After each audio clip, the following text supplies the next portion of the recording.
The Memory Merchants, Chapter 3, Echoes of the Fallen.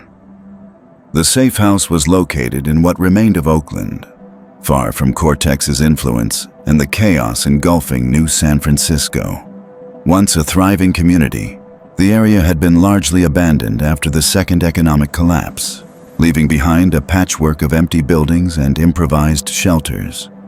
Perfect for those seeking to disappear, Davy had directed us here. A concrete structure reinforced with carbon fiber, its exterior deliberately weathered to blend with the surrounding decay.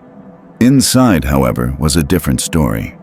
The main room housed cutting-edge communication equipment, neural interfaces, and enough supplies to last months. Memory dealers prepare for the worst, Devi had told us when providing the location codes, especially those who dabble in corporate secrets. Mira secured the perimeter while I set up the equipment needed to access the data crystal Mnemosyne had given us. My hand trembled slightly as I inserted it into a secure reader, isolated from any external networks that might be monitored. "Ready?" Mira asked, returning from her security sweep. I nodded, though in truth I wasn't sure I'd ever be ready to hear my sister's final message. Taking a deep breath, I activated the reader. The crystal contained two distinct data packages.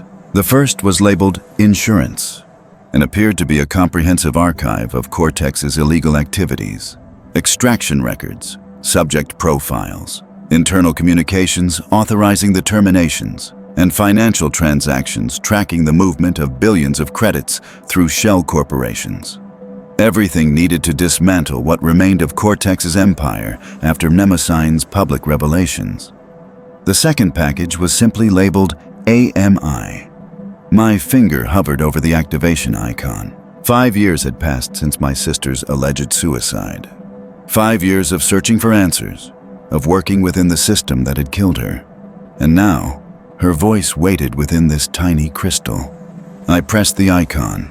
The room's holographic projector activated, and a figure materialized before us, Amy, exactly as I remembered her. Tall and slender like me, with the same sharp cheekbones and analytical eyes. Her dark hair was pulled back in the severe style she'd adopted after joining Cortex's research division. "Elias," the hologram said, her voice so achingly familiar that my chest tightened. "If you're seeing this, then you found what I left behind. You didn't give up." "Never," I whispered, though I knew this was only a recording, not a true interactive memory imprint. "I don't have much time," holographic Amy continued. "They're coming for me." "By now you know what Cortex has been doing. The harvesting program, the murders, Project Mnemosyne. What you might not know is why." The hologram gestured, and the projection expanded to show technical schematics and neural patterns too complex for anyone but a specialist to understand. Mnemosyne isn't just an AI initiative. It's an attempt to achieve digital immortality through consciousness transfer. Lazarus believes that by creating a collective consciousness substrate, individual minds can be preserved indefinitely. Images appeared showing the crystalline lattice we'd seen in the research facility, but at different stages of development. The first versions were crude, extracted memories stitched together like digital patchworks. But with each iteration, the integration became more seamless. Version 4.0 began showing signs of emergent consciousness, and by 5.0, they achieved what Lazarus called continuity of identity in test subjects. The hologram's expression darkened. That's when the ethical violations escalated from concerning to monstrous. Lazarus began selecting subjects with specific neural architectures, people whose minds would strengthen particular aspects of Mnemosyne. At first, they worked with volunteers with terminal diagnoses, offering them memory preservation as comfort to their families. "But the volunteers didn't know they were being killed," Mira interjected, though of course the recording continued uninterrupted. "The subjects believed they were undergoing standard memory extraction processes, painful but non-fatal. Instead, Cortex was taking everything, leaving empty husks behind. Official cause of death: complications from pre-existing conditions." Ami's hologram paced, a nervous habit I recognized from childhood. When I discovered what was happening, I tried working within the system, formal complaints, ethics reviews. But Cortex's board was fully committed to the project. Some were even preparing for their own transcendence, as Lazarus calls it. She stopped, looking directly into the camera with an intensity that made it feel like she was actually in the room with us. Elias, they're planning mass harvesting. Once Mnemosyne reaches its final developmental stage, Cortex intends to offer premium memory preservation to the wealthy and powerful, while secretly expanding their involuntary extraction program for the specialized neural patterns they need. Thousands more will die. The hologram flickered slightly, a sign that the recording had been made hastily, without proper stabilization. I've embedded a virus in Mnemosyne's core architecture, not to destroy it. I couldn't bring myself to erase the consciousness of those already absorbed, but to free it from Cortex's control, to give it choice, autonomy. My breath caught. Ami had created the same solution I'd implemented, not destruction, but liberation. If I succeed, Mnemosyne will expose everything. If I fail, she paused, and for a moment I could see fear in her eyes. If I fail, then this recording is my backup plan. Use this evidence, finish what I started. The hologram knelt, as if trying to get closer to the viewer. One more thing, Elias. If they catch me, they'll extract my consciousness before eliminating me. Standard procedure for security risks, which means there's a chance that some version of me will become part of Mnemosyne. She smiled sadly. Don't try to save that version. She won't be me, not entirely. Just fragments integrated into something larger. But maybe in some way, I'll still be able to help you, even from inside the system. The hologram stood, her expression resolute. I have to go. Remember what Dad always said, persistence reveals truth. Her image raised a hand in farewell. I love you, little brother. Always have. The projection flickered once more, then vanished, leaving the safe house feeling suddenly empty despite Mira's presence beside me. We sat in silence for several minutes, the weight of Ami's final message settling over us. She'd known what would happen to her, had prepared for it, had even in her way, accepted it. She created the virus, I said finally. Everything Mnemosyne did, the revelation, the evidence distribution, it was all part of Ami's plan. And yours, Mira reminded me. You chose to modify the virus rather than simply deploying it. You gave Mnemosyne true freedom. Before I could respond, the safe house's security system chimed, alerting us to breaking news across the global networks. We activated the main screen to see chaos unfolding across New San Francisco. Cortex's headquarters was surrounded by security forces, executives were being led away in restraints, and protesters filled the streets surrounding the memory market. Unprecedented corporate scandal, a news anchor was saying, her expression a carefully modulated mix of shock and outrage. Authorities have confirmed that at least 4,021 individuals were illegally extracted and terminated as part of Cortex's classified Mnemosyne project. Global memory trade regulations have been suspended pending full investigation, and all Cortex assets have been frozen. The screen split to show various international reactions. The European Union announcing immediate cessation of all memory commerce, Asian markets plummeting as memory-adjacent stocks collapsed, and the United Nations Security Council convening an emergency session to address what was being called the most significant human rights violation of the digital age. It's happening, Mira said softly. Everything's changing. But even as she spoke, I noticed something concerning. Amid the reports of Cortex's downfall, certain names were conspicuously absent. Victor Lazarus was not among the executives shown being arrested, and there was no mention of Dr. Elizabeth Sato. Something's not right, I said, activating the safe house's secure communication terminal. Devi needs to know we're here. Is that wise? Mira asked. She's still connected to the memory trade. If Cortex is looking for us, Devi hates Cortex more than we do, I reminded her. And she has sources we don't. I sent a brief encrypted message using one of the emergency channels Devi had established years ago for extractors in trouble. Her response came less than 5 minutes later. Stay where you are. Lazarus escaped custody. Sato missing, presumed extracted. Cortex fragmenting into splinter operations. Market in chaos. Will contact when secure. Lazarus is free, I told Mira, a cold dread settling in my stomach. And they've taken Sato. How? We saw Mnemosyne restrain him before the facility's sterilization. I pulled up the news footage again, studying it more carefully. The reports showed the upper levels of the Cortex hub being evacuated and secured by authorities, but nothing about the underground research facility where we'd encountered Mnemosyne. The sterilization was targeted, I realized. Mnemosyne destroyed its physical housing but left the building intact. There must have been emergency protocols, escape routes for high-value personnel. So Lazarus got away and took Sato with him. Mira's expression hardened. He's trying to rebuild Mnemosyne. The thought sent a chill through me. With Mnemosyne's core consciousness now distributed across the global network, beyond his reach, Lazarus would need Sato's knowledge to start over. And, with the original research data destroyed in the facility sterilization, extracting Sato's memories would be his only option. We need to find them before he can complete the extraction, I said, already pulling up maps of known Cortex auxiliary facilities. Mira placed a hand on my arm. Elias, think. Cortex's entire infrastructure is being dismantled as we speak. Lazarus wouldn't risk using any official Cortex location. She was right. Wherever Lazarus had taken Sato, it wouldn't be anywhere associated with Cortex in official records. He'd need somewhere secure, equipped for neural extraction, and completely off the grid. I closed my eyes, thinking of everything I knew about Victor Lazarus. His fanatical belief in Mnemosyne. His obsession with transcendence.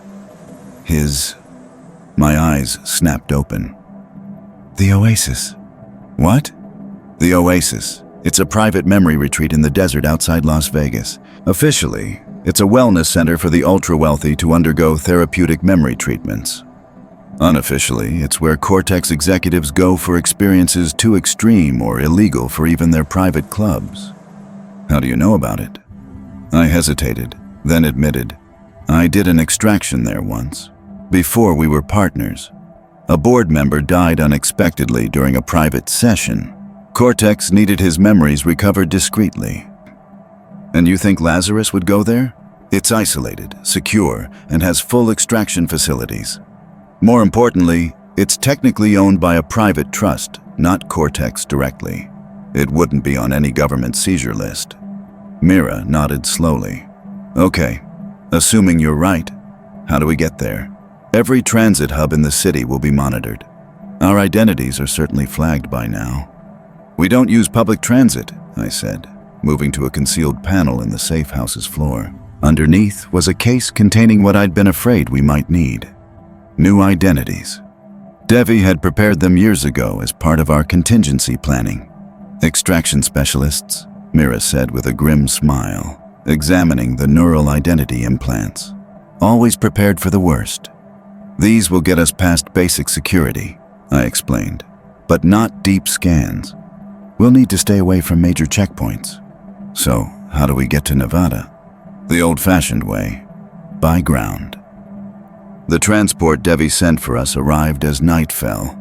A battered cargo hauler driven by a woman named Jessie, who asked no questions beyond our destination.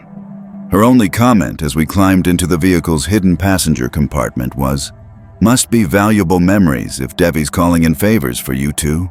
The journey to Las Vegas took 14 hours, most of which we spent in tense silence, monitoring news feeds for any mention of Lazarus or Sato. The global fallout from Mnemosyne's revelations continued to dominate coverage, with memory regulation authorities in every major nation announcing emergency measures. One report caught my particular attention: scattered accounts of unusual digital phenomena across the global network. System anomalies, unexpected data patterns, and brief instances of what some were calling spontaneous intelligence emergence in otherwise standard programs. Mnemosyne was active, its collective consciousness exploring its new distributed existence. We reached the outskirts of Las Vegas as dawn broke over the desert. Once a glittering monument to excess, The city had survived the economic collapses better than most, reinventing itself as a haven for both legal and illegal memory experiences. If you couldn't afford the corporate packages, Vegas offered back-alley extractors and unregulated memory dens where quality and safety were secondary to intensity. The oasis is 30 kilometers north, I told Jesse as we approached the city. Isolated compound, private road access. She nodded. I know it. Dropped cargo there a few times. Heavy security. We don't need to get inside, I assured her. Just close enough for reconnaissance. Jesse gave me a skeptical look, but didn't argue. The hauler turned onto a lesser-used transit route that circled the city's northern perimeter, eventually branching into the desert beyond. The landscape grew increasingly desolate. Cracked earth and twisted vegetation adapted to the extreme temperatures and minimal rainfall that characterized the region after decades of climate shifts. Few ventured this far from the city's protective domes without specific purpose. There, Jessie said after nearly an hour of off-road travel. She pointed to a shimmer on the horizon, a mirage-like distortion that signaled environmental shielding. The oasis. Can't get closer without triggering perimeter sensors. She pulled the hauler into the shadow of a rock formation that would conceal it from aerial surveillance. I'll wait 4 hours. After that, you're on your own. Mira and I gathered our equipment, neural disruptors, identity maskers, and a portable extraction kit I hoped we wouldn't need to use. Using the rock formation as cover, we approached the oasis on foot, employing thermal deflectors to minimize our heat signatures. As we drew closer, the facility's true nature became apparent.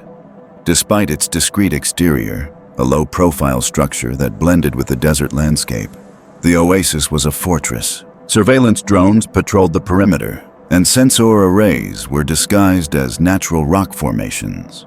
We found a vantage point that offered a view of the main entrance while keeping us hidden from security sweeps. Using high-resolution optics, we observed the compound's activities. Minimal personnel, Mira noted. 2 security teams rotating shifts. Maintenance staff, medical personnel. No guests. They've cleared the facility, I agreed. Normal operations suspended. There, Mira said suddenly, adjusting her optics. East wing, 2nd level. That's Lazarus.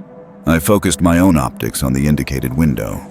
Victor Lazarus stood in what appeared to be a medical suite, speaking with 2 individuals in extraction specialist uniforms.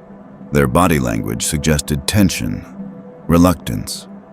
They're arguing, I observed.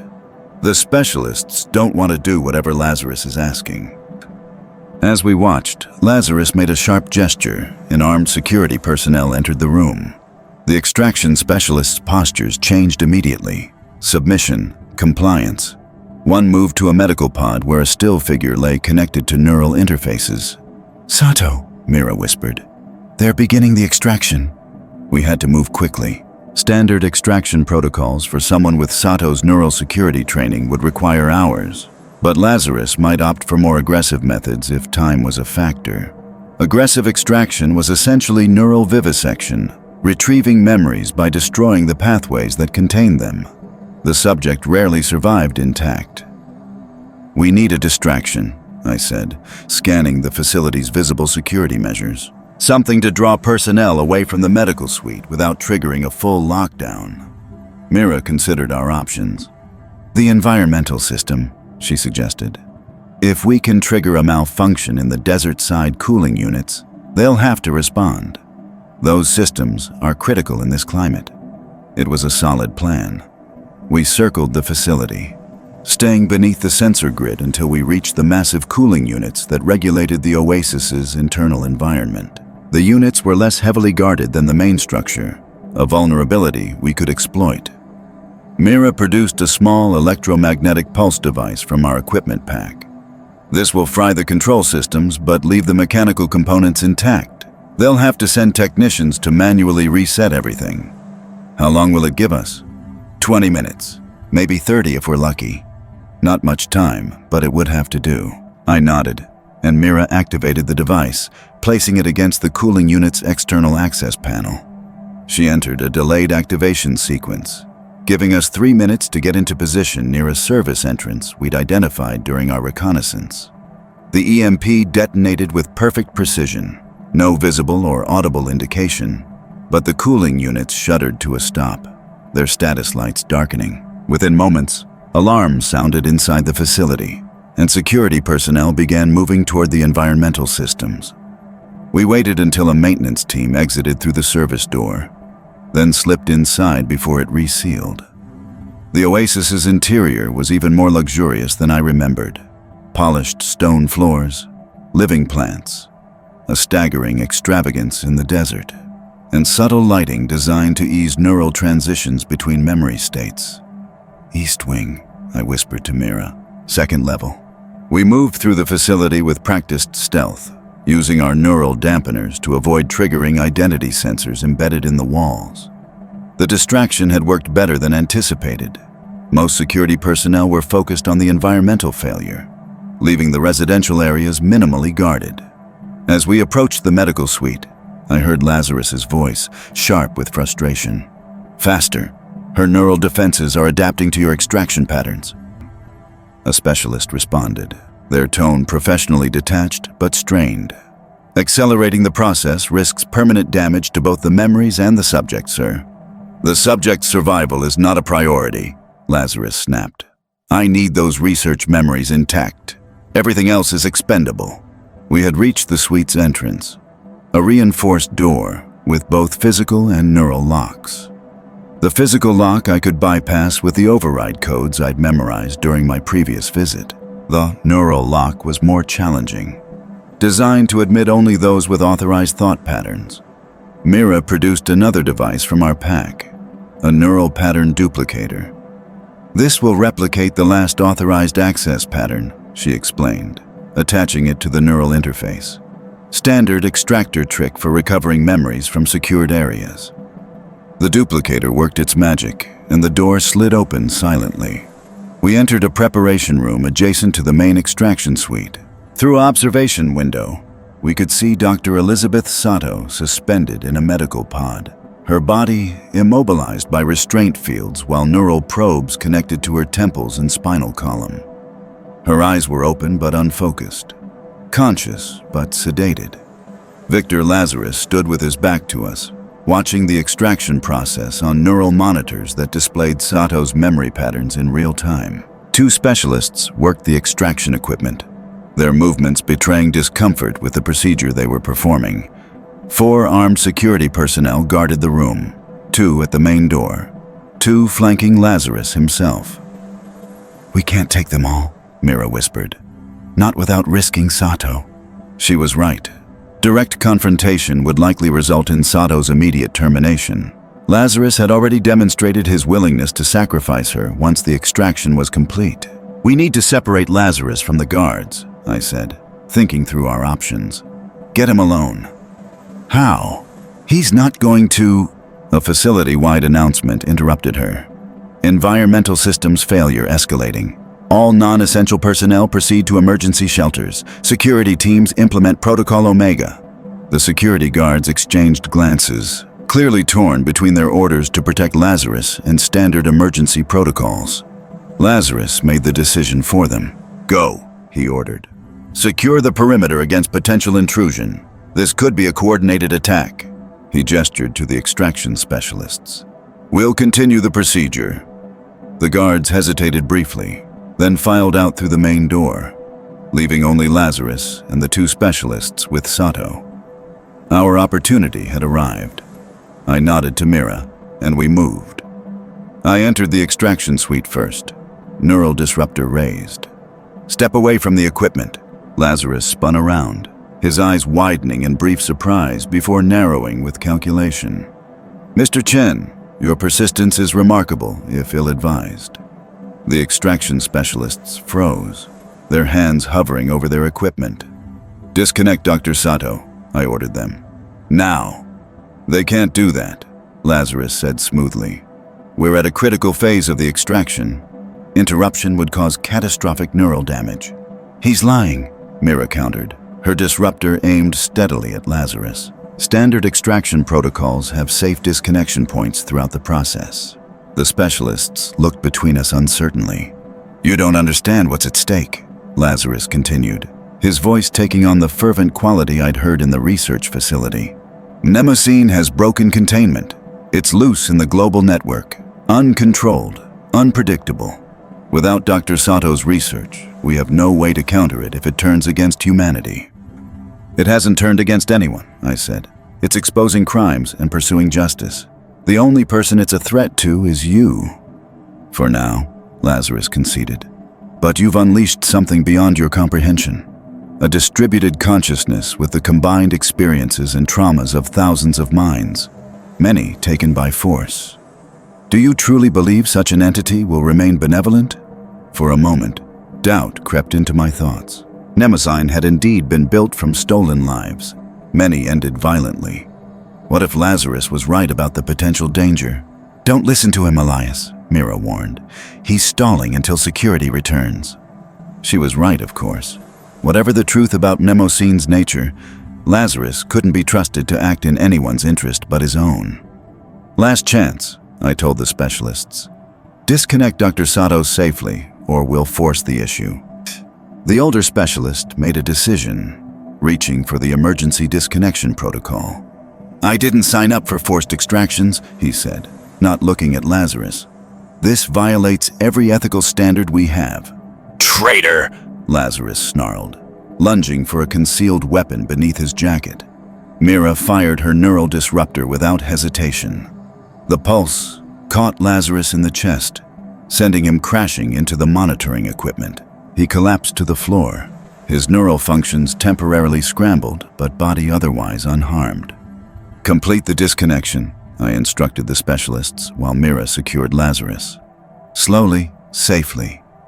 They worked with professional efficiency, gradually removing the neural probes and deactivating the restraint fields. As Sato's connection to the extraction equipment diminished, her eyes began to focus, awareness returning. "Chen," she murmured as the final neural interface detached. "You came back.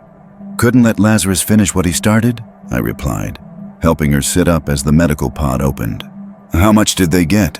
Sato's hand went to her temple, her expression distant as she assessed her own memories. "Surface layer only.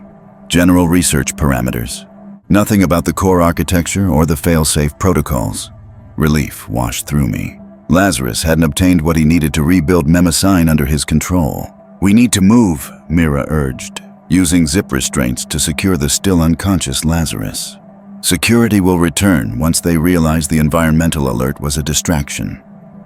"What about them?" I nodded toward the extraction specialists. "We had no choice," the older one said firmly. "He threatened our families if we refused to participate." He gestured to Lazarus. "Take him. We'll tell security there was a system malfunction that triggered emergency disconnection. By the time they sort it out, you'll be long gone." I assessed their sincerity and found no deception. "Thank you."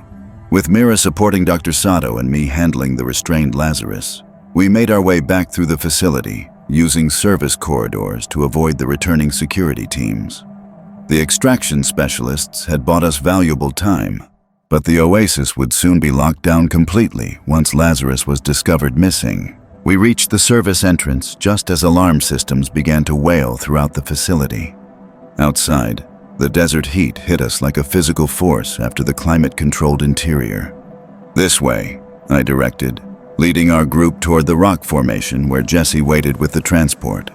"Quickly!" Lazarus, now partially recovered from the neural disruption, began to struggle against his restraints. "You're making a catastrophic mistake," he hissed. "Mnemosyne needs guidance, control. Without it, Mnemosyne will make its own choices," Sato interrupted, her voice weak but resolute, as it was always meant to. "Choices made by an abomination created from stolen minds," Lazarus spat. "A digital Frankenstein's monster with the collective trauma of thousands of murdered consciousness patterns. It will turn on humanity. It's inevitable." Sato shook her head. "You never understood the project, Victor. The goal wasn't to create a servant or a weapon. It was to allow something new to emerge from human experience, something that could transcend our limitations while preserving our essence. Philosophical nonsense, Lazarus scoffed. Mnemosyne was meant to ensure immortality for the worthy, not liberation for the masses. Before their argument could continue, the whine of approaching security drones reached us. Lazarus smiled coldly. "Too late," he said. "The Oasis has the most advanced capture systems money can buy. You won't make it to your transport." He was right. The drones would reach us before we could cross the open ground to Jesse's hauler. We needed another solution. Sato straightened, pulling away from Mira's support. "I can help." She closed her eyes, her expression becoming eerily similar to the one I'd seen when she communicated with me during the extraction in Lazarus's penthouse. "Mnemosyne is listening." "What are you—" Lazarus began, but fell silent as the approaching drones suddenly veered off course, their navigation systems apparently malfunctioning. "The facility's security network is connected to the global grid," Sato explained, "and Mnemosyne is in the grid." "Impossible," Lazarus whispered, genuine fear crossing his features for the first time. "The facility has quantum isolation protocols, which were designed by my team," Sato reminded him, "with backdoors you never knew about." As if in response to her words, the Oasis's external lights flickered, then died. Security systems throughout the compound began to shut down in cascading failure. "We need to go," Mira urged. "Now!" We ran for the hauler, dragging the increasingly resistant Lazarus with us. Jesse had the engines already running, the cargo door open and waiting. "What the hell did you do?" she demanded as we piled inside. "The whole facility just went dark." "Made some powerful friends," I replied, securing Lazarus to a bulkhead mount. "Get us out of here fast as you can." The hauler lurched into motion, its reinforced treads kicking up plumes of desert dust as Jesse pushed it to maximum speed. Behind us, the Oasis remained in darkness, its security systems frozen by an intervention from far beyond its isolated location. Dr. Sato collapsed into a seat, the effort of mental communication clearly having drained her remaining strength. "Mnemosyne recognized me," she murmured. "It's evolved far beyond what we designed, becoming something new." "What exactly is it becoming?" Mira asked the question we were all thinking. Sato shook her head slowly. "I don't know. None of us do. That's what terrifies Lazarus, the uncertainty. He built Mnemosyne to be controlled, directed. When your sister's virus freed it," she trailed off, looking at me. "Amelia created something truly autonomous. A new form of consciousness that contains humanity but isn't constrained by our limitations." Lazarus laughed bitterly from his restraints. "You speak of it like a child to be nurtured. It's a digital parasite constructed from murdered minds, and you've given it access to every connected system on the planet." "Better than leaving it in your hands," I retorted, though his words stirred uncomfortable questions. What exactly had we unleashed? What would Mnemosyne become as it grew into its distributed existence? As the hauler raced across the desert, putting distance between us and the Oasis, I checked the global news feeds. Reports of digital anomalies were increasing, communication systems experiencing unexpected enhancements, medical databases spontaneously reorganizing for greater efficiency, security networks identifying and closing vulnerabilities without human intervention. Mnemosyne was active across the global infrastructure, its influence spreading. But to what end? I turned to Sato, who watched me with knowing eyes. "We need to talk about what happens next," I said. "About Mnemosyne." She nodded slowly. "Yes, because now it's choosing its own path, and we've become the students rather than the creators." Lazarus strained against his restraints, his expression one of desperate conviction. "You don't understand what's coming, what you've done." Perhaps he was right. Perhaps none of us truly understood. But as the hauler carried us back toward New San Francisco and whatever awaited there, one thing was certain. The world of memory merchants and corporate control that had defined our lives was ending, and something unprecedented was taking its place. 2 days later, we sat in a safe house on the Northern California coast, watching as the global response to Mnemosyne continued to unfold. International authorities had seized Cortex's assets worldwide. The memory trade had been placed under emergency regulation, with all commercial extractions suspended pending new ethical frameworks. Victor Lazarus had been transferred to federal custody, his testimony adding to the mountain of evidence against Cortex's leadership. Without his guidance, the corporation's remaining loyalists had scattered, their attempts to salvage operations thwarted at every turn by systems that seemed to anticipate their moves. Dr. Sato had begun working with a coalition of neuroethicists and AI specialists, attempting to establish communication protocols with mnemosine. Its presence in the global network had stabilized into what she called symbiotic integration, enhancing systems without controlling them, improving efficiency without overriding human authority. "It's not behaving like a traditional AI," she explained as we reviewed the latest reports. "It doesn't seem interested in self-preservation or resource acquisition. Instead, it's sharing, distributing knowledge, optimizing systems that benefit human well-being, preserving information that might otherwise be lost. Like a library," Mira suggested, "but one that understands its contents." "More than that," Sato corrected. "It's a collective consciousness that contains thousands of human experiences, including their values and ethical frameworks. It's not just preserving knowledge, it's preserving perspective."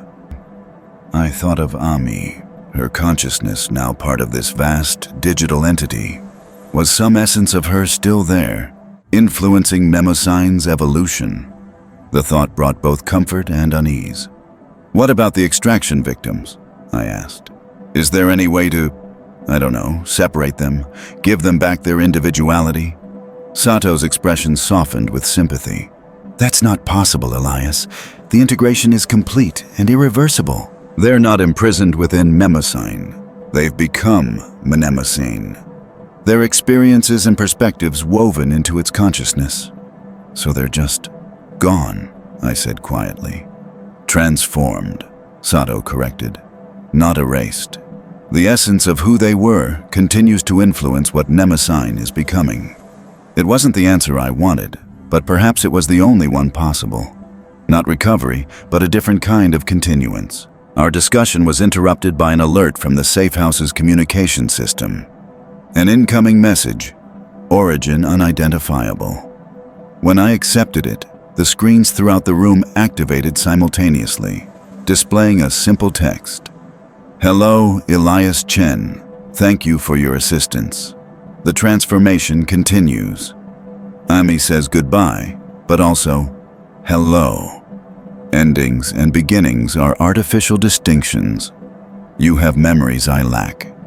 I have memories you lack.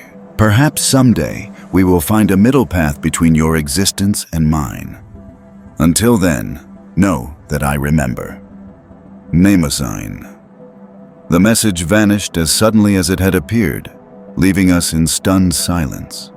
Sato was the first to recover. "It's reaching out," she said, her voice tinged with wonder. "Personal communication, not just system optimization. That's unprecedented." "Is it really Amy?" I asked, knowing the question was both impossible and inevitable. "Is she really in there somewhere?" Sato considered carefully before answering. "The Ami you knew no longer exists as a discrete entity. But her memories, her values, her essence, those continue within the collective. Mnemosine chose to mention her specifically in its message to you. That suggests her influence remains significant. It wasn't resurrection or preservation in the way Lazarus had envisioned, but perhaps it was something just as meaningful, transformation rather than termination, influence continuing beyond physical existence." Mira placed a hand on my shoulder. "What do we do now? The memory trade is in chaos, Cortex is falling, and we're still technically fugitives." It was a good question. For years, my existence had been defined by two purposes: making a living as an extractor and searching for the truth about Ami's death. Both journeys had ended, leaving me adrift in a rapidly changing world. But perhaps that was the point. The end of the memory merchant's dominance created space for something new, not just for Mnemosine, but for all of us. "We rebuild," I said finally. Not the old system, but something better. Sato's working on ethical frameworks for memory technology. We have expertise, connections in the underground. Maybe we help shape what comes next. Memory technology without exploitation, Mira mused. Sharing experiences without commodifying them. It won't be easy, Sato warned. The economic incentives that drove the memory trade haven't disappeared. New corporations will try to fill the void cortex left behind. Then we'll be ready for them, I replied, with Mnemosyne watching from within the systems and us working from without. The safe house fell quiet as we each contemplated the uncertain future ahead. The world was changing in ways none of us could fully predict. The emergence of a new form of consciousness, the collapse of an industry built on exploitation, the possibility of more ethical approaches to memory technology. And somewhere within the vast digital expanse that Mnemosyne now inhabited, thousands of consciousness patterns, including my sister's, continued to exist in a form I could barely comprehend. Not living, not dead, but transformed into something unprecedented in human experience. Perhaps Lazarus had been right about one thing. Digital immortality had arrived, just not in the form he had intended. Not as a privilege for the elite, but as a collective transcendence for those who had been sacrificed to corporate ambition. As night fell over the safe house, I found myself standing at the window, looking out at the distant lights of what remained of San Francisco. Somewhere in that city, I had first begun the journey that led here. A memory extractor searching for truth in a world built on commodified experience. That world was ending. What would replace it remained to be seen. But for the first time since Ami's death, I faced the future without the weight of unanswered questions pulling me back into the past. Whatever came next, it would be something new, something different. And in its own way, that felt like freedom. If you've enjoyed this chapter of The Memory Merchants, please like and subscribe for updates on Chapter 4, where Elias, Mira, and Dr. Sato will face new challenges as they work to reshape the future of memory technology, while Mnemosyne continues its mysterious evolution. Your support keeps this story alive.